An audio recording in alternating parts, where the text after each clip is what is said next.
नमस्कार, माझे नाव सौजन्या शिरसागर. माझ्या शाळेचे नाव जिल्हा परिषद प्राथमिक शाळा कुंभारी मुली. मी इयत्ता 6वी वर्गात शिकते. आज मी एक गोष्ट सांगणार आहे. त्या गोष्टीचे नाव आहे एक प्रेमळ माणूस. एका गावात एक रामू नावाचा शेतकरी राहत होता. त्याच्याकडे एक गाय होती. त्याचं नाव होतं लक्ष्मी. तो त्याचा खूप काळजी घ्यायचा. उन्हाळ्याचे दिवस चालू होते म्हणून कुठं सुद्धा गवत सापडत नव्हतं. तो दूर दूर जाऊन गवत शोधून आणायचा आणि त्याच्या लक्ष्मीला म्हणजे त्याच्या गाईला चारा घालायचा. ती लक्ष्मी नावाची गाय खूप चांगली होती, प्रेमळ. ती सुद्धा प्रेमळ चांगली होती. एके दिवशी रामू वारा सुटलो होतो. तो जंगलात गवत आणण्यासाठी गेला आणि तो गवत आणण्यासाठी गेला. जोरात वारा सुटत होता आणि त्यांनी म्हणला, मी पटापट जाऊन गवत घेऊन येतो, नाहीतर माझी लक्ष्मी उपास राहिलं असं म्हणून तो पटकन जाऊन गवत चारणारच होता. तेव्हा त्याचं लक्ष एका दुसऱ्या गायीकडे गेलं. ती गाय गर्भवती होती आणि ती जंगलात इकडे तिकडे फिरत होती. ती खूप अशक्तपणा होती. तेव्हा तो तिथं गेला व त्या गायीला विचारला, तू असं का फिरायलीस इकडं तिकडं आणि तू किती अशक्त आहेस आणि तू गर्भवती सुद्धा आहेस असे म्हणल्यावर ती गाय म्हणाली, माझं मालक कोणी नाही, मला घर नाही, मी असेच फिरायले, मी खूप अशक्त आहे. माझ्या पोटात एक छोटंसं पिल्लू आहे, त्याचा मला खूप काळजी वाटत आहे. असे म्हणल्यावर रामू म्हणाला, आजपासून मी तुझा मालक, तू माझ्या घरीच चल. अजून असं म्हणून तो त्या गायीचं नाव कमला ठेवला. तो त्या गायीला घरी घेऊन गेला. तेव्हा त्याच्या बायकोला खूप राग आला. रामूची बायको म्हणाली, अहो अजून हे कुठला आणला म्हणल्यावर रामू म्हणाला, अगं मी जंगलात गवत आणायला गेल्यावर हे गाय मला सापडलं. हे खूप गरीब आहे, ह्याचं नाव मी कमला ठेवलंय, आजपासून हे आमच्या पेशीच राहणार. असे म्हणल्यावर लक्ष्मी सुद्धा गर्भवती होती आणि कमला सुद्धा गर्भवती होती. रामू आणून लक्ष्मीच्या बाजूला त्या गायीला म्हणजेच कमलाला बांधला. असे मग रामूची बायको रोज दूध काढून घेत होती दोन्ही गायांचं आणि लक्ष्मी गाय दूध खूप देत होती आणि कमला ही दूध खूप कमी देत होती. म्हणून त्या रामूच्या बायकोला कमलाचा खूप राग यायचा.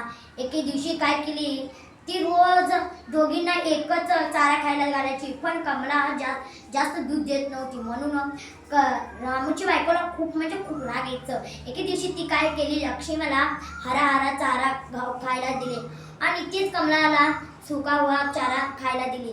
तेव्हा त्या कमलाला खूप वाईट वाटलं. ती तसंच दिवस काढू लागली.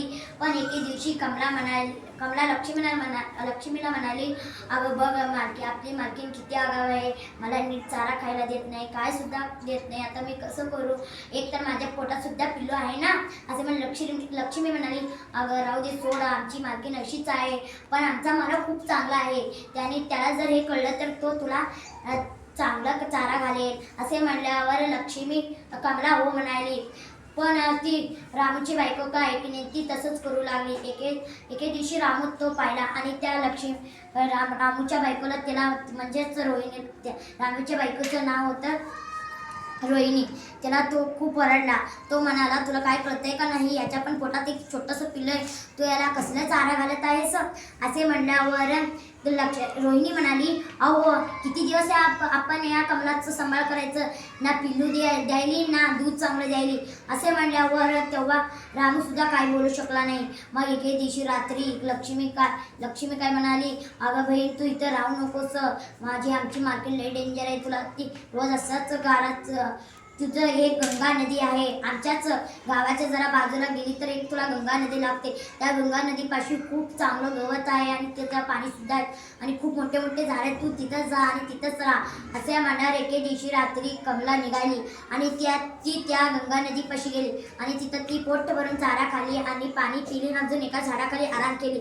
असे खूप दिवस गेले. मग एके दिवशी रोहिणीला म्हणजेच रामूच्या बायकोला आजार झाला. ती पलंगावरच झोपून होती. तेव्हा डॉक्टर आले आणि म्हणाले, आता यांचा आपण खूप मोठा यांना आजार झाला आहे, आता याचा आजारावर काही सुद्धा उपयोग नाही आहे, पण तुम्ही हे करू शकता, रोज यांना दूध प्यायला द्या, तेव्हा थोडंसं बरं वाटेल यांना. असे म्हणल्यावर रामू रोज त्या लक्ष्मी गायचं दूध काढून रोहिणीला दूध प्यायला देत होतं, पण रोहिणीच्या हातातून ग्लास घेतलं की घसरून खाली पडायचं आणि दूध सांडायचे. असेच खूप दिवस गेले. मग एके दिवशी राम आणि रामाची आणि तिकडं कमळाला पिल्लू सुद्धा झालं आणि त्या पिल्लूसोबत ती खूप आनंदाने राहत होती. तेव्हा रामू म्हणाला, बघ तू त्या दिवशी त्या कमळाला तू असं चिडचिड केली म्हणून तुला तू हे वेळ भोगत आहेस. असे म्हणल्यावर रोहिणी म्हणाली, अहो मला आता माझं चूक कळलं आहे, चला आपण कमळाला शोधून आणूयात. असे म्हणल्यावर राम आणि रामाची बायको त्या कमळाला शोधायला गेले. तेव्हापर्यंत कमला म्हणाली, आता मला पिल्लू सुद्धा झालंय. आता मला वाटतंय माझ्या मालकिनीचा स्वभाव सुद्धा बदलला वाटेल.